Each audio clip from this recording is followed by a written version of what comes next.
Beloved, there is a truth that many have heard, yet few have fully embraced. The Word of God is not merely a collection of promises written on pages. It is living.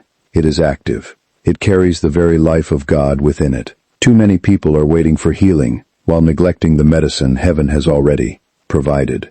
They search everywhere for an answer, yet God's answer has been in their hands all along. The Scripture declares that God's words are life to those who find them, and health to all their flesh. That means every promise from God contains divine power.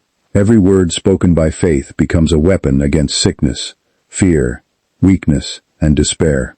When God's word enters the heart, it begins a work that no human effort can accomplish. It brings light where there has been darkness. It brings strength where there has been weakness. It brings hope where there has been discouragement.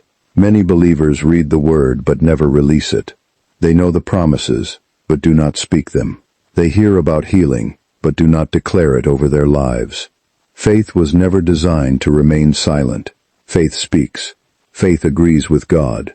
Faith refuses to surrender to circumstances. When God's word is spoken from a believing heart, something supernatural begins to happen. The atmosphere changes. Fear loses its grip. Doubt begins to crumble. The soul becomes anchored in the certainty of God's truth. Do not measure God's power by what you feel. Do not judge His promises by what you see. The Word of God remains true, whether symptoms remain or disappear. The Word remains true whether circumstances improve immediately or not. God's truth is higher than human experience. His promises are stronger than any report that contradicts them. Today there are many who need healing in their bodies, peace in their minds, and strength in their spirits. The answer is not found in trying harder. The answer is found in believing what God has spoken and boldly declaring it. His word carries life. His word carries power. His word carries healing. When you take God's medicine daily, when you speak it continually, and when you believe it without wavering, you position yourself to receive what heaven has already provided. Many people are searching for healing while overlooking the very medicine God has provided. They look at their symptoms. They study their circumstances. They listen to the opinions of others, yet they fail to give proper attention to the Word of God. The Scriptures declare that God's words are life to those who find them, and health to all their flesh. This is not a suggestion. It is a divine declaration from heaven. God has placed within His Word a living power that reaches beyond human ability and touches the deepest needs of mankind. The Word of God is not an ordinary book. It is filled with the breath of God. Every promise carries His authority. Every truth carries His life. When the Word enters the heart through faith, it begins to work like heavenly medicine. Human medicine may affect one part of the body, but God's medicine reaches the spirit, the soul, and the body. It strengthens the inner man, renews the mind, and releases the life of God into every area where weakness has tried to establish itself. Too many believers treat the Word as something to be read occasionally, rather than received continually. Divine medicine must be taken seriously. A person who values physical health follows instructions carefully, but many neglect the instructions God has already given. The Word must be received daily. It must be meditated upon. It must be spoken aloud. It must become greater in your thinking than your symptoms, greater than your fears, and greater than the reports that oppose God's promises. Faith grows when the Word fills the heart. Fear grows when circumstances fill the heart. Whatever occupies your attention will influence your expectation. If you continually look at the problem will appear larger.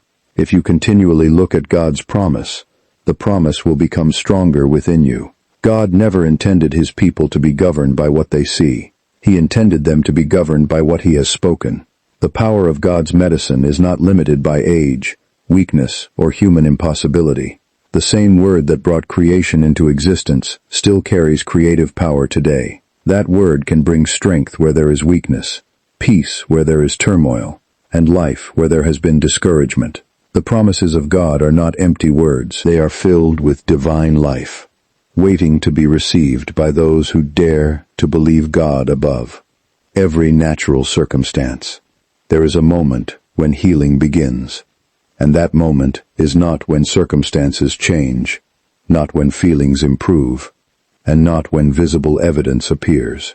Healing begins when a person comes into agreement with God.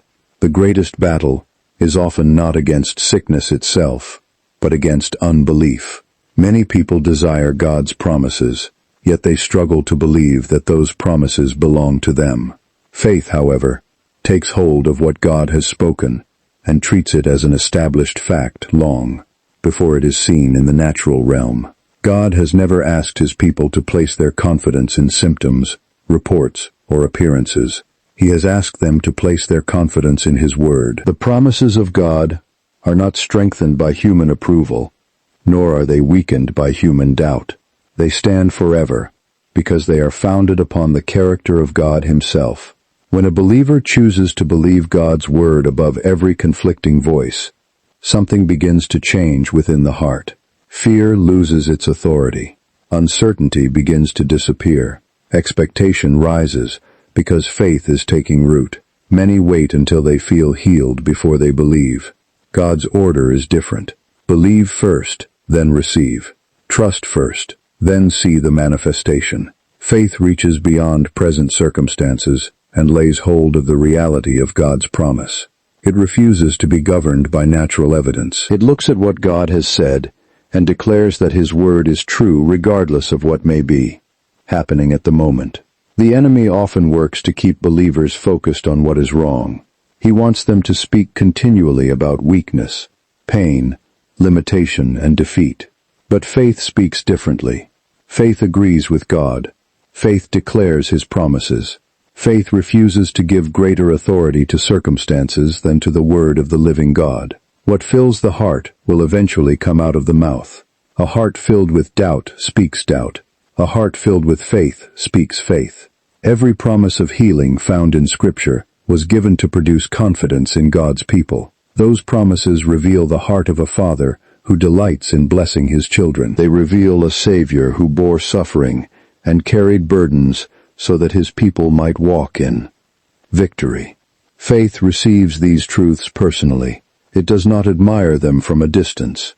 It embraces them as present realities. When God's word becomes more real than symptoms, more real than fear, and more real than every negative report, belief begins to rise with strength and conviction. The heart settles upon God's faithfulness. The mind becomes fixed upon his promises, and expectation grows because faith has accepted God's word as the final authority. Faith was never meant to remain hidden within the heart.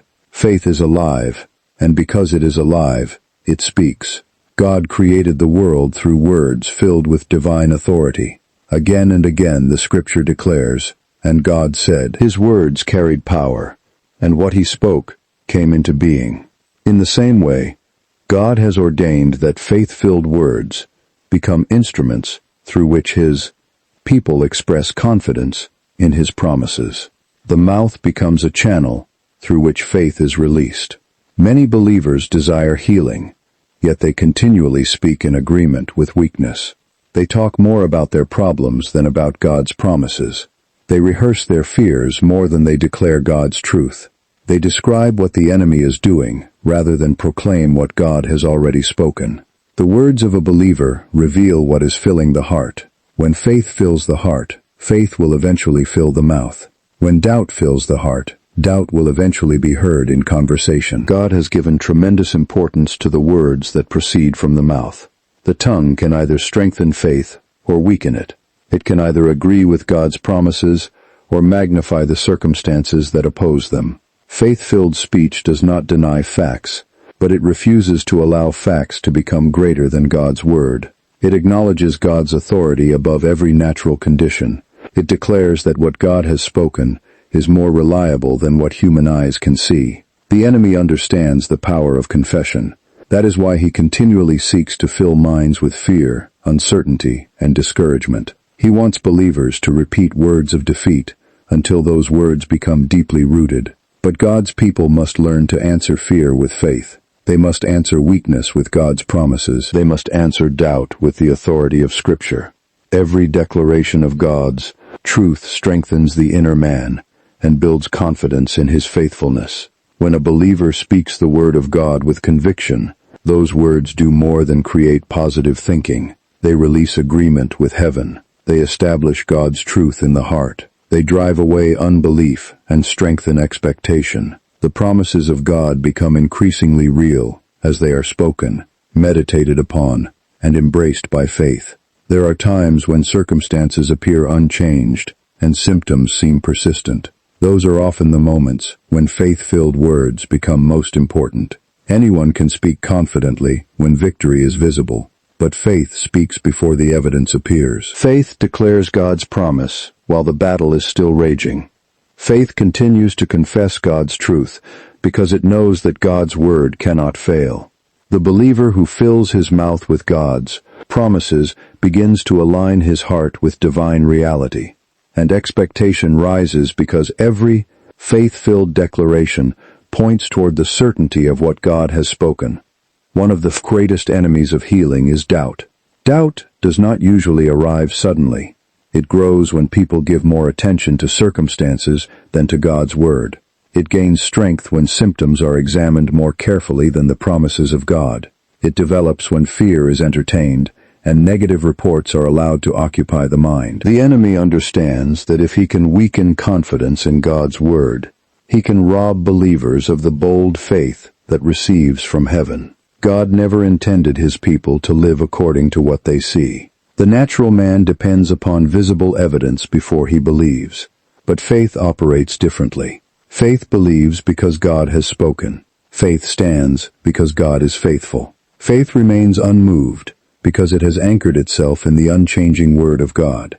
When circumstances shift, the word remains the same. When feelings fluctuate, the word remains the same. When reports change from day to day, the word remains the same. Many people begin well.